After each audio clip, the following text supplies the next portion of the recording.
పసిడి ప్రియులకు అదిరిపోయే గుడ్ న్యూస్. వరుసగా రెండో రోజు బంగారం ధరలు తగ్గుముఖం పట్టాయి. ఇప్పుడు మే 15న ఒక్క రోజులోనే 2000కు పైగా పతనం కావడం విశేషం. అంతర్జాతీయంగా రాజకీయ భౌగోళిక ఉద్రిక్త పరిస్థితుల నేపథ్యంలో ఒకవైపు క్రూడాయిల్ ధరలు భారీగా పెరుగుతుండడం, ఇదే సమయంలో యుఎస్ డాలర్ బలోపేతం కావడంతో బంగారంపై ఒత్తిడి పెరుగుతుంది.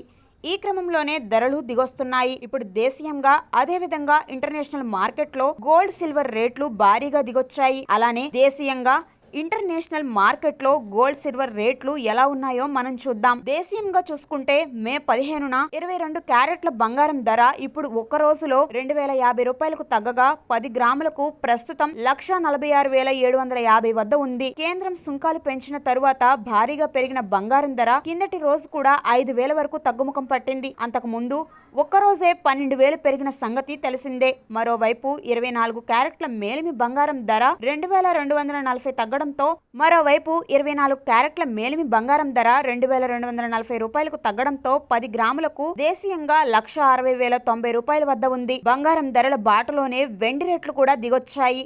దేశీయంగా సిల్వర్ రేటు తాజాగా 10,000 తగ్గడంతో కేజీకి ప్రస్తుతం 3,05,000 వద్ద ఉంది. దీనికి ముందు రోజు కూడా సిల్వర్ రేటు 5,000 తగ్గింది. అంతకు ముందు దిగుమతి సుంకాలు పెంచిన సమయంలో ఒక్క రోజు 20,000కు ఎగబాకింది. మరోవైపు అంతర్జాతీయ మార్కెట్లో కూడా బంగారం, వెండి ధరలు భారీగా దిగొచ్చాయి. స్పాట్ గోల్డ్ రేటు కిందటి రోజు ఔన్సుకు $4,700 స్థాయిలో ఉండగా ఒక్క రోజులో $100 వరకు తగ్గి $4,600లకు పడిపోయింది. సిల్వర్ రేటు $87 స్థాయి నుంచి $81లకు దిగొచ్చింది. ఇక డాలర్ తో పోలిస్తే రూపాయి మారకం విలువ 95 రూపాయల స్థాయికి చేరి ఆల్ టైమ్ కనిష్ట స్థాయిల్ని తాకింది. విదేశీ మారక ద్రవ్యాన్ని ఆదా చేయడంలో భాగంగా కేంద్రం బంగారం, వెండి దిగుమతులపై సుంకాల్ని 6% నుంచి ఒక్కసారిగా 15%కి పెంచింది. గత ఆర్థిక సంవత్సరంలో భారత్ లో గోల్డ్ దిగుమతుల విలువ ఏకంగా 25% వరకు పెరిగిన నేపథ్యంలో దిగుమతుల బిల్లు తగ్గించేందుకు కేంద్రం ఈ నిర్ణయం తీసుకుంది.